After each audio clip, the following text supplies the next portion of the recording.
सुणी थो पर सम्झी कोन थो। साईं मुंहिंजा वताये फ़क़ीर जो अॼु इंतिहाई दिलचस्प ऐं सभ खां मुख्य किस्सो खणी हाज़िर थिया आहियूं। साईं वताये फ़क़ीर जी ॻाल्हि आहे त हिकु भेरे वतायो फ़क़ीर कंहिं ॻोठ ॾे सफ़र ते निकितो। साईं सफ़र ते निकितो, पंधु कंदो कंदो काफ़ी मंज़िल कढी वियो, पर साईं इंसान सो नेठि थकिजी थो पए। वतायो फ़क़ीर अची पंधु करे थको तो तकलीफ़ खां अलाह साईं खे ॿाॾायईं त ए मौला साईं अॼु का सवारी ॾियार त चढ़ांसि, अॻिते हलियो ई कोन थो थिए।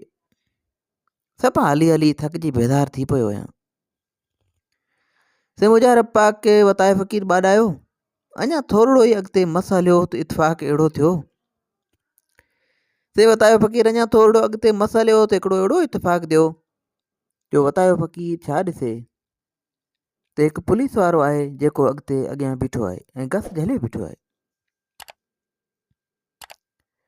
उन पुलिस वारे जी साईं घोड़ी गस में वियामी पई हुई, सो उहो पुलिस वारो उन ई ताड़ में हो त को माण्हू अचे त फर खणायांसि। ऐं वतायो फ़क़ीर इहा दुआ घुरी हुई त मौला का सवारी ॾियार त पंध खां जिंद छुटी पवे। सो साईं पुलिस वारे जॾहिं वताये फ़क़ीर खे ॾिठो त सॾ कयईंसि त ए फ़क़ीर केॾे पियो वञी, हेॾां हलिया हेॾां, ही फर खण। त वतायो फ़क़ीर पुलिस वारे जे सर ते वेझो त आयो, पर फर खणण खां लहरायईं। वताये फ़क़ीर फर खणण खां थोरो कीॿायो त पुलिस वारे ठका करायसि चुबुक। पोइ त साईं फ़क़ीर वीचारो माठ मीठ में चुपड़ी करे फर खे खणी अॻिते उथी हलियो। साईं अॻियां वतायो फ़क़ीर घोड़ी जो फर खणियो पियो हले, पोयां साईं पुलिस वारो तव्हांजो हलंदा हलंदा अची थाणे ते पहुता।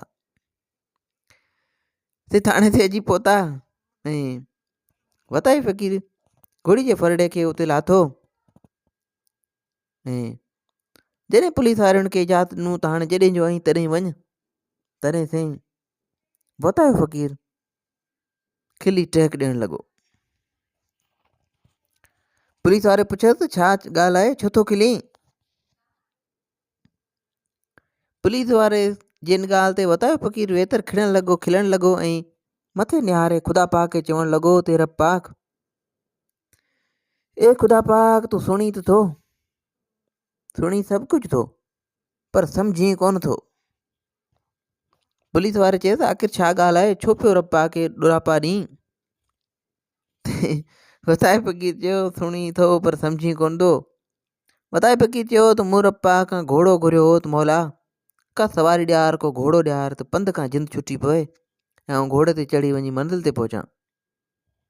ऐं हुन वरी उल्टो मूं ते ई घोड़े खे सवार करे छॾियो ऐं मौला साईं मुंहिंजी ॻाल्हि ॿुधी ज़रूरु सही पर सम्झो कोन, तो आउं घोड़े ते चढ़ां ऐं तो पुलिस वारा तो घोड़ो मूं ते चाढ़े छॾियो ऐं उन ॻाल्हि ते तो खिलां त रब पाक सुणे थो पर सम्झे कोन थो।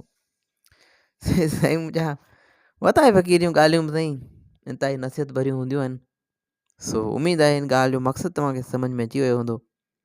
वधीक इन क़िस्म जूं कहाणियूं किस्सा ॿुधण जे लाइ असांजे यूट्यूब चैनल खे सब्सक्राइब कंदा ऐं फेसबुक पेज खे फॉलो कंदा। दुआनि में यादि रखिजो। अल्लाह हाफ़िज़।